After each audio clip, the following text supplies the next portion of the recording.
Welcome to the Possibility Action Network podcast. I'm your host, Stephen Middleton, aka Possibility Man. We're committed to bringing you guests who strive to better people's lives and serve as a force for good in the world. Our guest today, Dr. Mitchell Yass, created a unique technique to help individuals resolve body pain. His approach, known as the Yass Method, involves interpreting the body's presentation of symptoms to identify the root cause of the problem. Dr. Yass has successfully treated thousands of patients for over 3 decades. He has written 3 books, including The Pain Cure, and has appeared on PBS television in the United States. Dr. Yass, welcome to the show today. Thank you for having me. Excited to be here. Hey, we're going to have a great conversation, I'm sure. But first, a reminder to our listeners and our viewers, follow, like, and share this podcast. You've heard this before, but your support matters. It helps us attract people who are making a difference in the world. Dr. Yass, I got to ask you, in a nutshell, what is your work? In a nutshell, just a brief synopsis. What's your work? So quite simply, I established a method that allows me to interpret the body's presentation of symptoms. Every tissue creates a specific symptom. So if you can interpret the symptom, you can tell what tissue is in distress eliciting the symptoms. I have shown over 30 years that in more than 98% of cases, the cause of pain is muscular in nature. I developed a unique method for diagnosing treating the cause of pain through strength training. And this allows me to get people out of pain in weeks, not months or years. We're going to dig into that as we go farther. But I'm curious, how did you get into this line of work? So I was going to do physical therapy as a second career just prior to entering physical therapy school. I had self-esteem issues. I was this very thin kid, the 99-pound weakling. I had started lifting weights, and at one point recognized that weightlifting had something to do with physics because gravity is a force vector. So I started applying the laws of physics to weightlifting, and over a 4-year period, put 40 pounds of muscle on. It was at that point I became fascinated with the body, which led me to find out about physical therapy. I got into school, and in my last semester, where you're actually going to treat people, I was compelled to ask the question of people, could you point to where their pain was? And when they pointed to where their pain was, it wasn't where it should be. If the identified structural abnormality, like a herniated disc, arthritis, stenosis, was to cause pain. So if the pain wasn't where it should be, by definition, it would mean that couldn't be the cause of that pain. So I began to interpret symptoms, what the person was experiencing, and that led me to realize the cause of pain was muscular. I had just developed this idea of strength training through physics, and that became the basis of treatment. That became the method that I've employed for over 30 years. So are you learning about this technique from the textbooks, Dr. Yass? Not at all, zero. It's all empirically designed. Almost nothing I do has anything to do with any curriculum. It was basically people would come in, they would describe where their pain was, and I would think about the very first question is the cause of their pain structural or is it muscular? If it's structural, I'm not going to be able to help them. They need some form of surgery to correct a structural deficit. But if it's muscular, then all the surgeries in the world aren't going to help it, and all you could do is strength train. And so basically that became the initial question to establish, was the cause muscular or was it structural? And again, in 98% of the cases, I've shown it to be muscular, which allowed me to do strengthening and get people out of pain again in weeks. Mm-hmm. Now, when you talk about anyone who's been around you for 60 seconds can just feel your passion around this subject. Is it because you yourself train your body? Is that where the passion is coming from? So I definitely think that a big portion of what I experience is I had severe emotional distress. You can describe it as emotional pain growing up. And so when I come across someone in pain, I am quite sure that keys into my personal experiences of having pain and my desire to make them be out of pain just as I was able to transform my own life. And I think that's why I truly perceive this path that I'm on as personal. It's not a career. It's not an occupation in any regard.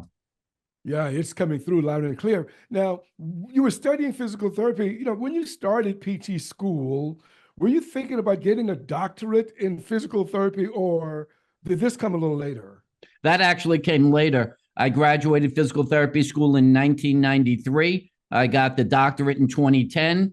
And to be very honest with you, I had been so along my path and it helped thousands by the point that a doctorate was available that, to be honest, I actually saw the credential as representation my body of work. It wasn't about an educational credential. I really felt like I had earned the doctorate because I had helped thousands of people be out of pain and transformed a method that wasn't working to something that is effective in the highest percentage of the 90s for getting people out of pain and returning them to full function. So I felt like I deserved to have a doctorate. So I wanted to get it as a representation of my body of work. That's really what it was about.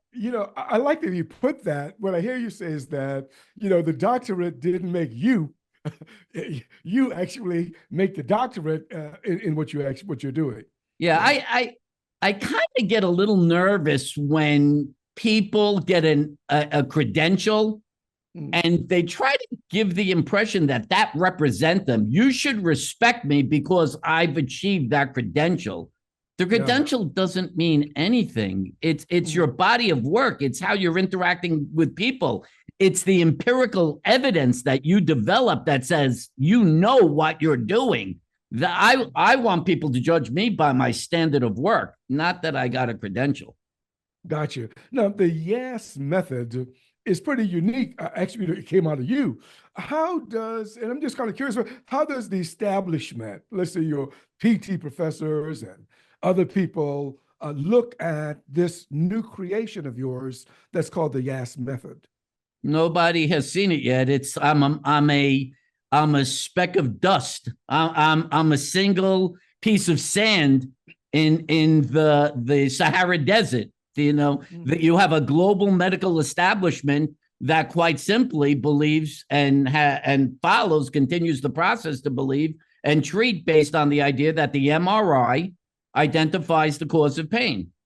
That herniated discs, arthritis, stenosis, meniscal tears, all these things cause pain, when in fact, all they're doing is using something called correlative theory, which is to say that you have back pain. At the time of your pain, you get an MRI, it finds a herniated disc. Since the herniated disc is found at the time of the pain, I will assert it is the cause of your pain. That is not causation. That is known as correlation. That is the equivalent of saying if I open my front door when the sun rises, I could say opening my front door caused the sun to rise.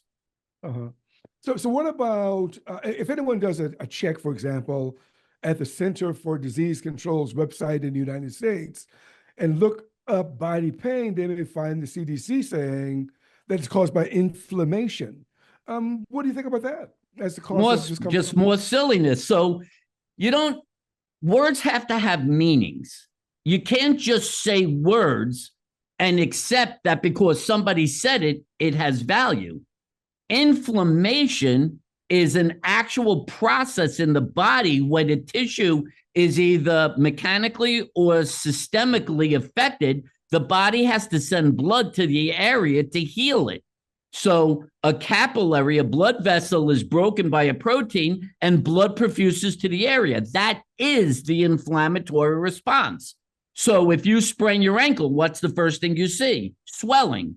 If you get hit by a baseball bat in a bone, what do you see? A contusion, swelling. If you have a bee sting, what do you see? Swelling. If someone has the flu, what do they have? Swelling.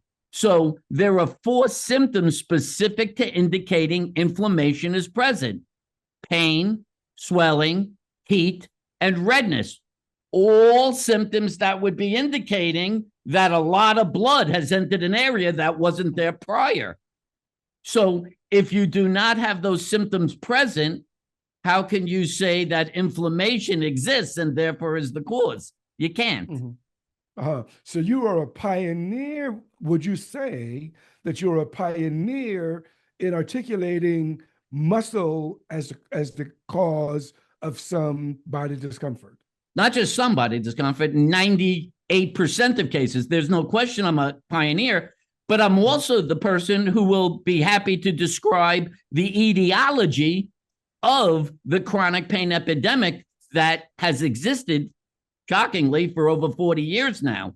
And basically, if you look at the history of mankind, chronic pain never existed prior to the mid to late 1980s.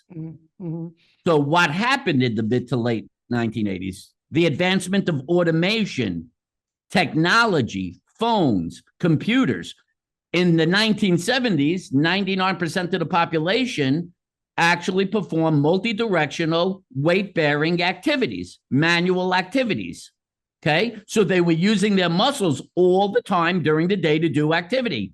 When you utilize muscle to do activity, the strengths of those muscles are sustained, and therefore they function properly, no pain.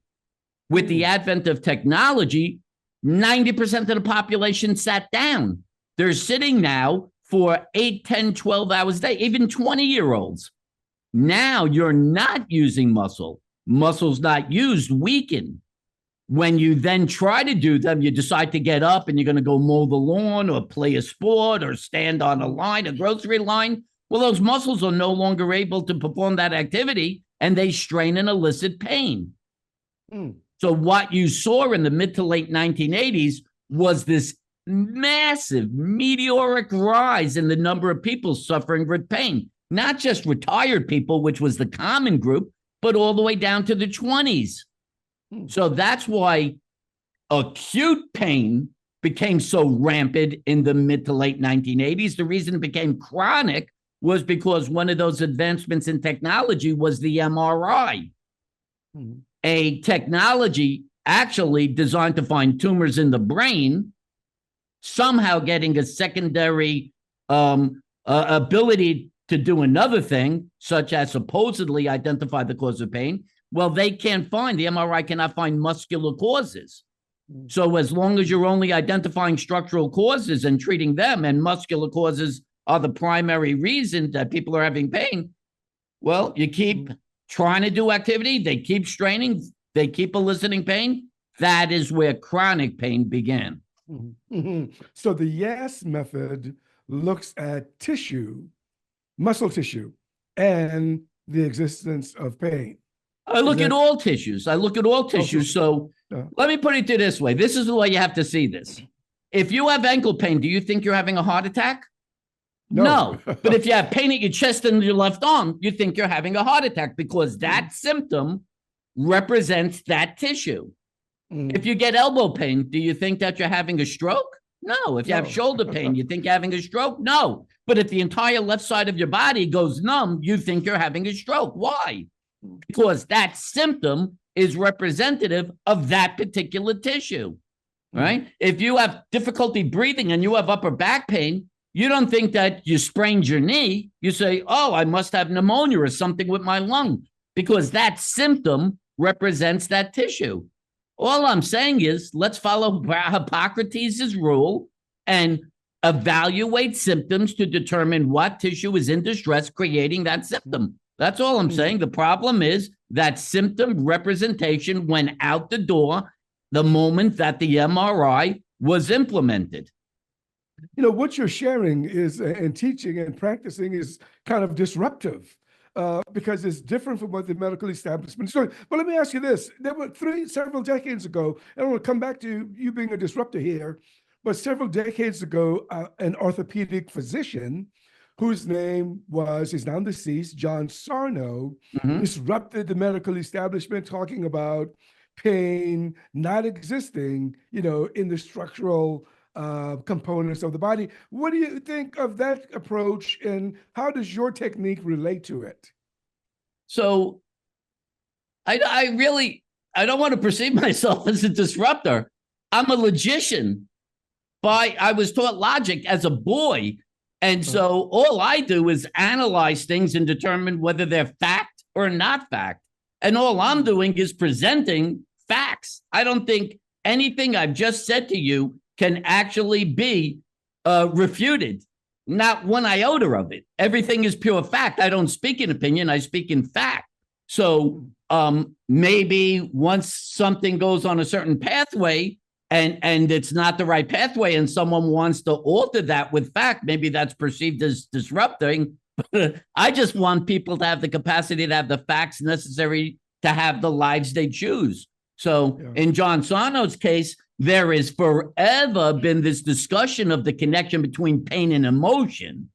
That's where this big concept comes. Is pain physical leading to emotional distress, or is emotional distress leading to physical pain? That's the whole big discussion. My point to everybody is that you got to look at the presentation of symptoms. I'll give you two examples. There's a guy who is a Vietnam vet. He has come back and he is shell-shocked. He's seen things that he cannot deal with. He lays in bed for the next 6 months because he just cannot face reality. He gets up one day and he has back pain. What do you want to treat? I'm not going to focus on his back pain, because whether I get the back pain or not fixed, the guy ain't going to get out of bed anymore anyway. So I'm not worried about his back pain. I'm worried about the emotional connection to this horrid event that has to be resolved before this guy could ever say, let's work on your back pain. Okay. Now reverse it. A guy who is the happiest guy on the planet. I hit him with a baseball bat in his back. He has massive back pain. And now he's laying there for 6 months. And now he's distraught. He's kind of distraught because he can't get up because he has back pain. I'd say fix the back pain and the emotional thing will go away. I got you. Now, I want to stick with this disruptor a little longer, because, it seems to me now, I mean, I know a woman in her mid-80s, she's having back pain. And she says, they want to give me another shot, but I don't want the shot. So you wouldn't be talking with her by taking the shot. Of course. Asking her, So this is disruptive in my mind, that you're looking at this differently than a lot of medical people. Sure. So let me ask you this. Would anyone on the planet disagree with the principle that the goal of diagnostics is to establish what tissue's in distress, creating the symptom, resolve the stress of that tissue, thereby ending its need to elicit the emergency distress signal of pain? Would anyone disagree that that is not the purpose of the medical system? That's got to be, right? That's obvious. Okay, then why is pain management a mainstay for the global medical system? What is pain management? It's the ability to mask the symptom so that you could somehow minimize its effect on your life, never actually resolving the cause, establishing the cause and resolving it. So I don't understand. If you're such a big promoter of pain management, by definition, doesn't that indicate you don't know how to identify the tissue in distress? Isn't that obvious? Yeah. Okay. So as long as you want to tell me that pain management, and it's everywhere, on every block now, every corner, they're putting up one of these spine and pain locations, which is just code word for pain management. As long as you're going to tell me you're going to be promoting pain management, then acknowledge you don't know how to identify the cause of pain, and let's go to somebody who maybe does know how to identify the cause of pain, the actual tissue in distress. That's all I'm saying. So this idiot is presenting symptoms. You say, if you and someone else both diagnose, okay, you're having pain, we agree to that. The treatment is where you may differ with someone else. You may say, I want you to have a cortisone shot, but you may say, let's deal with the muscle tissue that's in distress. Well, it's not just, forget, everyone has to stop worrying about treatments and worry about the diagnosis, identifying what tissue's in distress. I'm going to give you this. This will help everyone understand this. We're looking at a car. I take a sledgehammer and I bash in the driver's side door panel. Then I take all the air out of all 4 tires. I get in the car, turn the car on, put the car in drive. The car doesn't move. I asked the orthopedist, the neurologist, the MRI guy, everybody, what's wrong with the car? they're going to tell me, well, it's clearly a bashed-in door panel. Would you like me to take a picture of the bashed-in door panel? How many people do you need to see to let you know there's a bashed-in door panel? And they're going to say, let's remedy this problem by replacing the door panel. So they're going to replace the door panel. You get in the car, turn it on, put it on, it still doesn't move. Go back to them. They're going to say, I didn't put the right hinges on the door panel. That's the problem. Okay, put the new hinges on, turn the car on, put it in drive, still doesn't go. They say, oh, wrong paint color. Let's repaint it.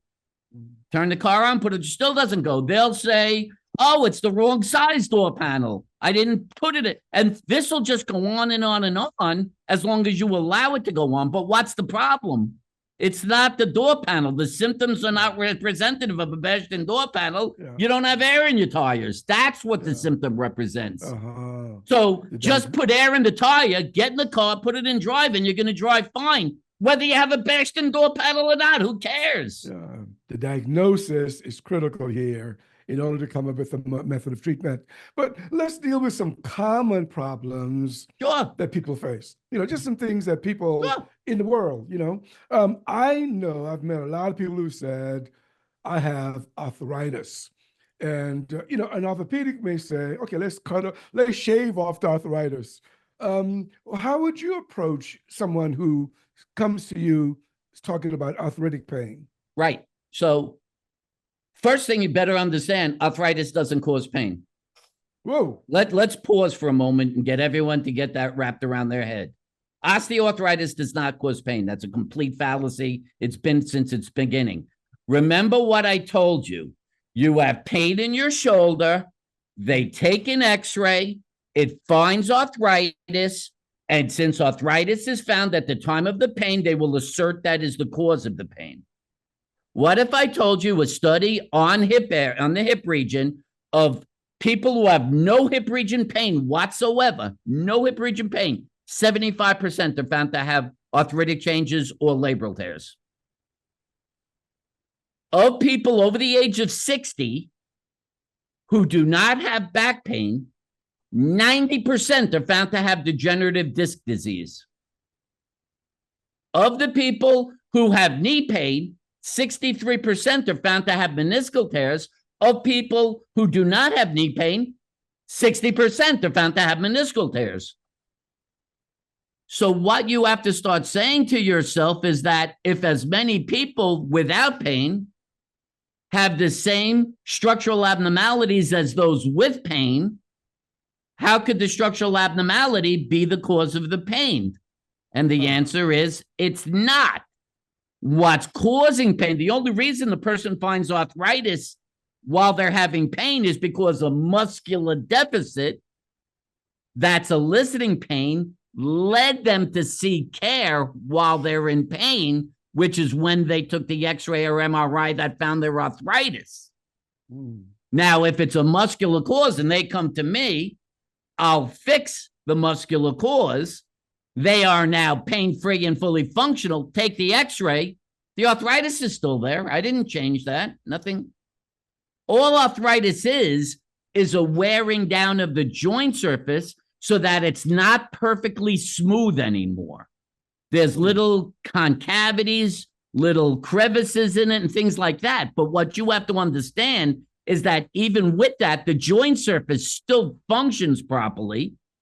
And as long as range of motion occurs in a joint normally, arthritis will not elicit pain. And that's almost everyone I've ever treated has full range of motion at the joint where arthritis was identified.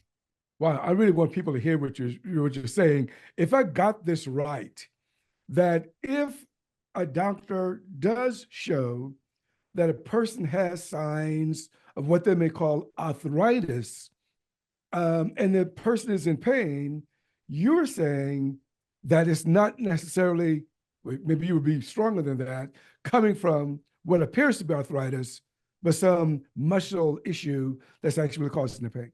Based on my 30 years treating 17 to 18,000 cases, in more than 98 to 99% of cases where they were brought to me based on the diagnosis of arthritis, I proved the arthritis was not causing the pain. It was a muscular cause. The arthritis was an independent variable. They will live and die with that arthritis. I want people to understand all these MRI found structural abnormalities are the equivalent of wrinkles on the face.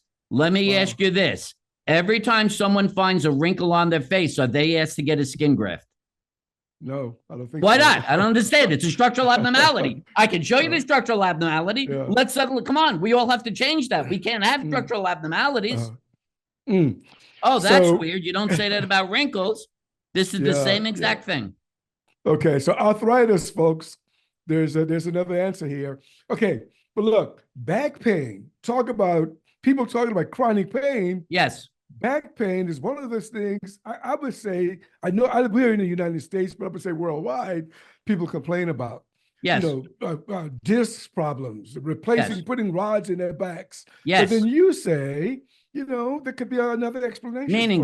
Meaningless. So here's an interesting one. I'll give you another kind of interesting study. And by the way, I'm not the only one saying this. I'm quoting studies. In 2007, the American College of Physicians recommends MRIs no longer be used to identify the cause of lower back pain. They do a 20-year literature search. Let me explain what that means. They go back for 20 years and look at case studies. And what they find, this is mind-blowing. They find of the thousands of case studies they review, 85% of those people fit into a category known as non-specific back pain. That is to say that they cannot attribute it to something obvious, a knife's in their back, a vertebrae is dislocated, a horrible disc explosion, something like that. 85% of people with low back pain have non-specific pain. Non-specific. They cannot attribute it to any cause. And here's the worst part. Any attempt to attribute the cause to a structural abnormality like a herniated disc, arthritis, or stenosis did zero to improve the outcome after treatment.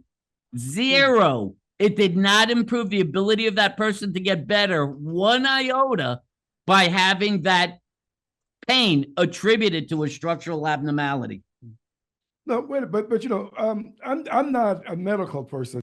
Yes. But it would seem that the tissue, or whatever it is between the vertebra, can kind of deteriorate over age. I've heard people talk about bone on bone, and they got to have pain. So there are some cases whereby there are structural sources of pain. Is that right? So let me ask you this. We're going to look at a bridge. We're looking at the Brooklyn Bridge. Are you telling me you're going to look at that bridge and you're not going to see one iota of rust on it? Oh, you don't see one iota of rust on the Brooklyn Bridge? You'll see it. Oh, so I don't understand. How is it standing? How is it structurally sound? Why do we have to break it down and rebuild it? I don't understand. You're saying that you could have structural variation, some variation to the norm, and yet the structure still fixed, still functions. So I don't understand. Why do you think that because a herniated disc, a disc shifts slightly or some arthritic change occurs, that the structure of that tissue doesn't exist normally? It doesn't function normally. I see. The problem could exist, but the problem may not, I'm softening some, be the source of your pain. What I'm saying is just because there's a structural abnormality doesn't mean it's a cause of anything that it even warrants addressing. Wow. Okay. So look, I mean, I know people who've gotten, well, let me ask the question this way. Should we assume that there are people who need rods in their back because they're having back pain? All right, so let's talk about this one. The reason someone gets a rod typically is because they have scoliosis. And what scoliosis is a curvature in the spine. And so they're being told, because you have back pain, I see a curve. Since I see the curve at the time of the pain, that's the cause of the pain. And therefore, I need to make you not have a curve. What you have to understand is that the curve is not the cause, but actually a symptom. Just as the pain is, of a muscle imbalance between the muscles that stabilize the pelvis. Your pelvis should be horizontal to the ground. It has to be level as the foundation of the body. The spine is attached to the pelvis at the SI joint, sacroiliac joint. When the pelvis is level to the ground, the spine is perpendicular, everything's great. If one of the gluteus medius muscles that creates level pelvis are strained, the pelvis will now rise on one side. That takes the spine to the side. Nobody is going to walk side bend, so they've got to try to find their way back to center, and scoliosis develops. So scoliosis is a response to an unlevel pelvis. If I strengthen the glute medius, then I get the pelvis level, that will return back. The pain that's being experienced near the spine is not from the structure of the spine, but the muscles attaching into the spine, that because there is this imbalance, one side's pulling harder, and that's causing that muscle to strain and pull at its attachment to the spine. The pain is not from the spine itself. So that explains why sometimes, even with surgery, the pain doesn't. Look, let me tell you a story. I know someone. She was in her late 20s. She had back surgery. They could have put rods in her back. I don't know. She's now in her 40s. The pain is worse than ever. Correct. So the failure rate for back surgery is about 70, 80%. Let's get this very clear. The medical system created the diagnosis, failed back surgery syndrome. Failed back surgery. So you go in, you're having lumbar and low back region pain. You're told you have a herniated disc. They do a surgery. You end up with the same, if not greater pain. You will now be given the diagnosis, failed back surgery syndrome. Those words say you had a surgery. It failed to resolve your pain. And the word syndrome means I don't know what the cause is. That's what the word syndrome means. Syndrome is a set of symptoms without a known etiology. I don't know why you're having your symptom. So they're giving you a diagnosis of you had surgery that I gave you, you still have pain, and I don't know why you still have pain. Well, look, let me ask you this now. You can pass on this question or not, but I just got to ask you, why do you suppose then that we're still seeing people having surgeries that do not work if the medical establishment is aware that surgeries in some cases are not a good therapeutic approach to a problem? So now you get into something where you're asking me, why does someone do something the way they do it? And the answer is, I'm not them. I don't have an answer. I can't account for anything. There are things that are evident. For instance, let me ask you this. You get a 5-level fusion in your lumbar spine for $350,000. You still have the same level of pain. Does the back surgeon get paid? Yes. Okay, so he got paid regardless of outcome. So I don't know. It doesn't sound to me like there's a massive incentive to be highly accurate. Something is just wrong with this picture. I'm not sure what's wrong with, but something seems to be wrong with that picture. So look, how do you work with patients? How did Dr. Yass work with patients? So basically, I have an office in Jacksonville, Florida, where people can come in person, or I do Zoom sessions.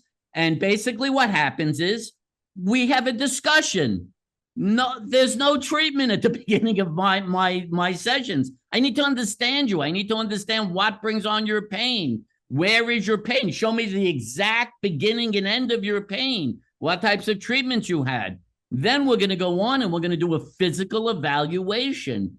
If muscle is the cause of your pain, I've got a very strong suspicion that you're going to say something to the effect of, when I do this, this, or this, my pain gets worse. And then as soon as I stop doing it, my pain lessens. Now, If you had a herniated disc, would that disc have some variation in intensity, whether you're standing or sitting, whether you're like, or is a herniated disc always a herniated disc? And therefore, you should have it probably 24 hours a day, 7 days a week. Just like if you had palpitations of your heart or a kidney stone, do those vary with position?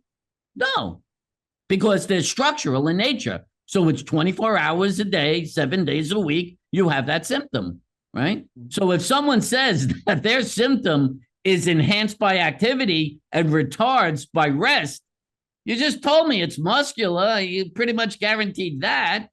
So once we understand that, muscles are not just responsible for doing stuff, they are responsible for posture, and they're responsible for movement patterns. And so I'll, through an evaluation, physical evaluation, determine if it's muscular, and if it is muscular, which particular muscles. There are 500 muscles in the body. For the average person, for them to have pain, 3 to 4 muscles have gone awry.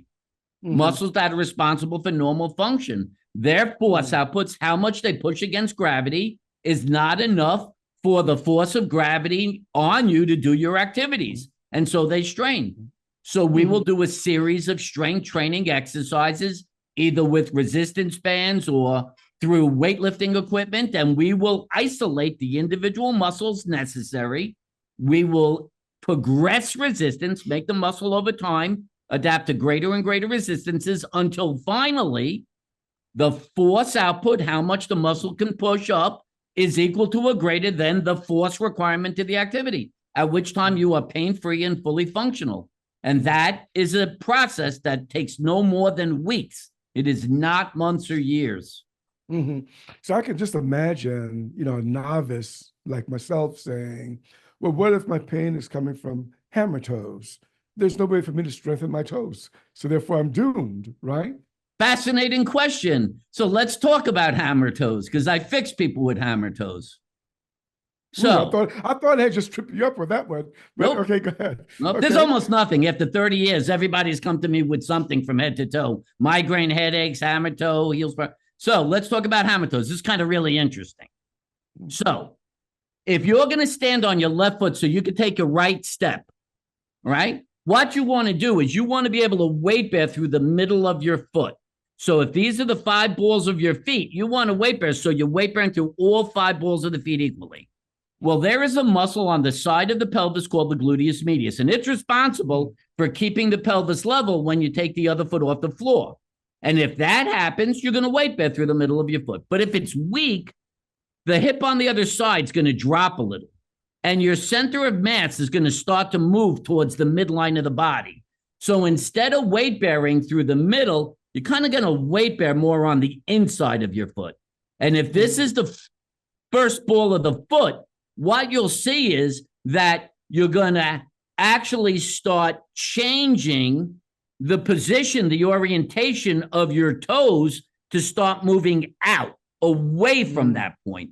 Instead of being straight here, now it's like this, like that. That's what's starting to happen. And what you'll start to see is that the pressure of those feet, those toes are starting to move closer together and actually away from the midline of the foot.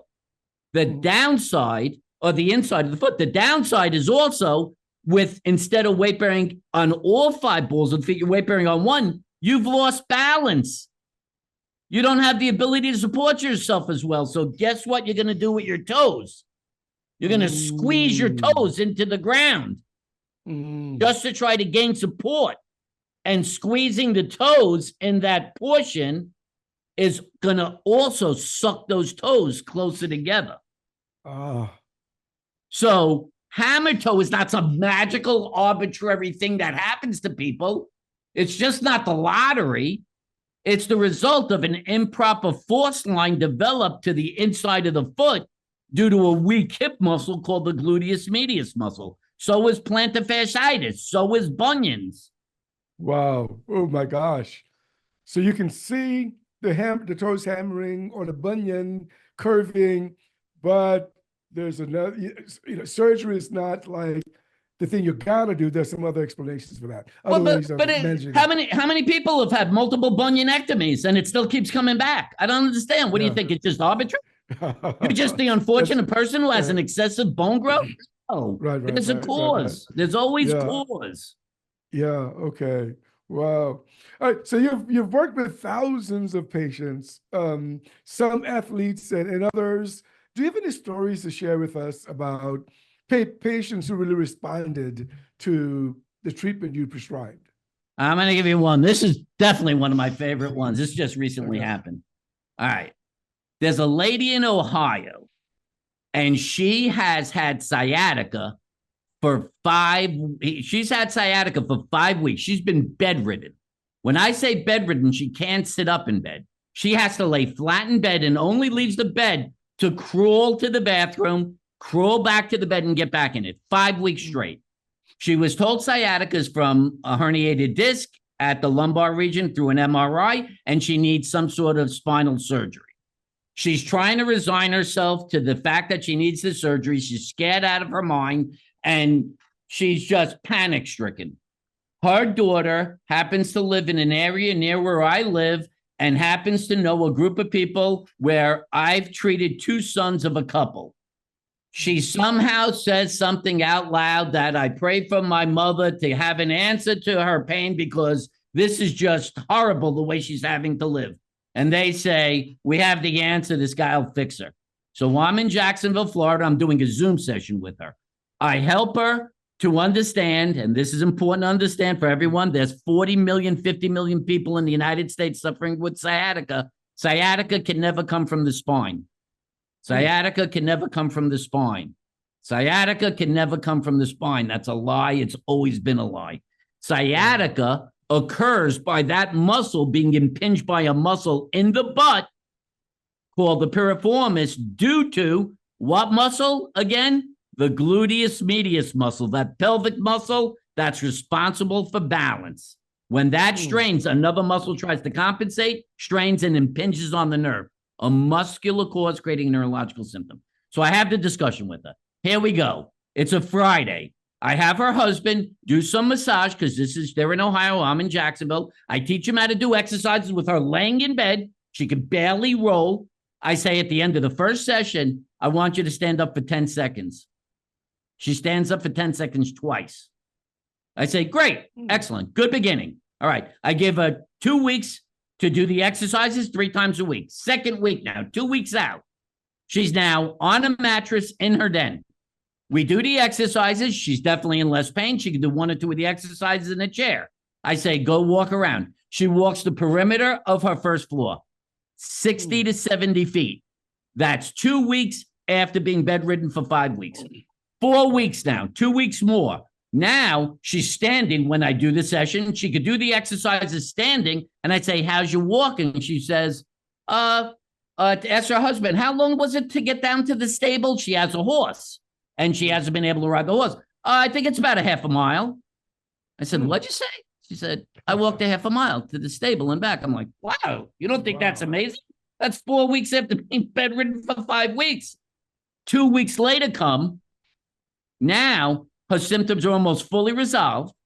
She's now walking 2 miles a day. And she's now getting in her mind, okay, what do I do? Teach me what I should do to get ready to get on the horse again. So I'm supposed to have a session with her. I think it's this coming Friday. And the people that I know got a text from the woman this is her mother. She went up to visit her mother. She's on the horse. She's riding. Wow. No problem. Wow. Pain-free. 9 weeks to be pain-free after being bedridden for 5 weeks and told she needed spinal surgery. Oh, what a story. That's amazing. So have you found that there are people who are resistant, not through no fault of their own, but just don't respond to treatment? So there is not a person on this planet who's going to walk in this door who is not questioning what I'm saying. Everybody is going to come in hesitant because I'm saying what nobody on the planet's telling anybody. And I understand that. And I'm okay with that. And in fact, I think that's a great thing because it allows me to have a position to explain stuff to people. I am an educator way before I am a practitioner. So I understand that. Now, what I need to do in that first session is to convince people that what I'm at least saying is true and that there is a chance that this thing can end, because the average.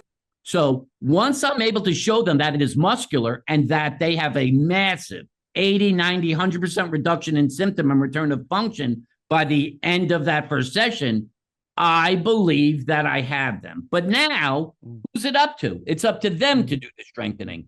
I will make it clear to everybody, I fix nobody. I don't fix anybody. I guide people to an understanding that allow them to organize their body in a way muscularly that allows them to function without symptom. So they have to do the work. Now, if they're resistant to exercise, if they think that I'm going to magically make them stronger and they don't fulfill the completion of the process, well, then they're not going to achieve the goal. But that's outside of my realm. And I do everything I can to encourage people, motivate people. I have stories out the yin every day is another miraculous thing where people gets better. And so my hope is that in time, what I describe as a cultural equivalency develops. So if I say, have you heard of this thing called physical therapy? They say yes. Have you heard this thing called chiropractic? They say yes. If you heard of this thing called pain management, they say yes. I need there to be a point at where if I say, have you heard of the Yass Method? They say, yes, it's one of those things that people go to get better. But I hear that everybody gets better in a session or two. That is what I'm striving for. Once cultural equivalency occurs, it's end of game. I don't miss. The success rate of this thing is so high into the 90s. Everybody will want it. Everyone will see it for what it is, the answer to diagnosing and treating chronic pain appropriately. Well, I love it that there's a different answer to pain than surgery, or in our culture, in the United States, especially medication. Correct. For body pain. Yeah. So, gosh, I mean, when are you going to open a school to teach this technique to others? So I believe that everything happens as it's meant to happen. And I do believe that the time is coming for awareness to develop. And I have a certification program ready to go. And as demand warrants, I will begin to certify people.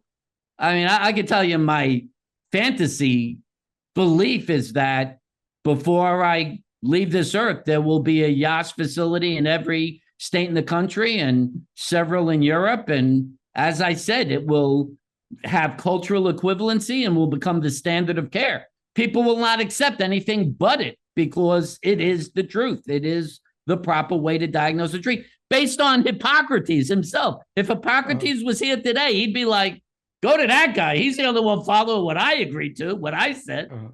Yeah. And it would seem that, that PT schools would embrace this because they got a bunch of people that they can help train properly. So, well, it's always going to come down to, is there an outcome-based method for payment? And are you willing to go beyond what is described as the standard of care? So if there's a standard of care, as long as I do that, I could never be said to be wrong in what I'm doing. Whether a person gets better or not, I can't be held accountable outside of I did what I was told to do. Well, that's it's hard for the average person to say, well, I'm going to leave that comfort and reality of how things are. Me? Well, look. I think I was meant to do this, so I'm just doing as I believe I was supposed to do. Well, look, you just said something. You feel that you were meant. You mean this is like a spiritual thing for you? That this is a calling? I certainly think that from my childhood, I was meant to do something unique, and it's now 30 years down the road with this. I've treated thousands of people. I have extreme levels of theoretical and empirical evidence. And I look at it this way. Why should anyone on this planet have to suffer with chronic pain? Right. I don't understand. Everyone should be able to have the life they choose. You should be able to do things joyously and to the highest level of satisfaction. So if I have an answer that allows that to happen, why would that not be allowed to be made available to everybody? Yeah. Well, I'll tell you, just talking with you, I'm convinced that you have an answer for a lot of people out there. So hope that they pick up the phone or find you. We'll have your contact in the show notes. They'll be able to find you. We're going to close now, but I want to ask you one last question, and that is, is there anything else you care to share with us today that we have not already talked about? The big thing that I always try to get across to people is I know for the average person who's suffering from chronic pain, they've been on a really tough road. I've had people who have had complete breakdowns here, emotional breakdowns. It's tough. It is hard. Pain isn't cancer. Pain isn't a stroke. Pain isn't a heart attack. Everyone knows those things and gives you a pass on life. You don't have to be at your best when you've had it. Everyone gives it. But with pain is hidden. Nobody knows you're in pain. So nobody knows you're suffering to do the things that everybody takes for granted. And it's tough to be in that circumstance. And it's hard to maintain a relationship or a job or anything else in life. And I know that's tough. And all I can say to you is my absolute belief is that there's an answer to every question. And please do not give up on the idea that there is an answer. I'm going to keep doing this. I'm going to keep doing podcasts. I've got new websites coming out. I am going to do everything in my power to make this information available globally so that anyone who believes this can benefit them will have the opportunity to seek it and get its benefits. And so just keep trying to be out there and search. And the answer, not just in this, but all answers, all questions, the answer's there. Just don't give up on life. It's just so great to live life. And there are tough things to go through, but there's so much good to life. You don't want to let it pass you by. That to me is the most important thing I can tell people.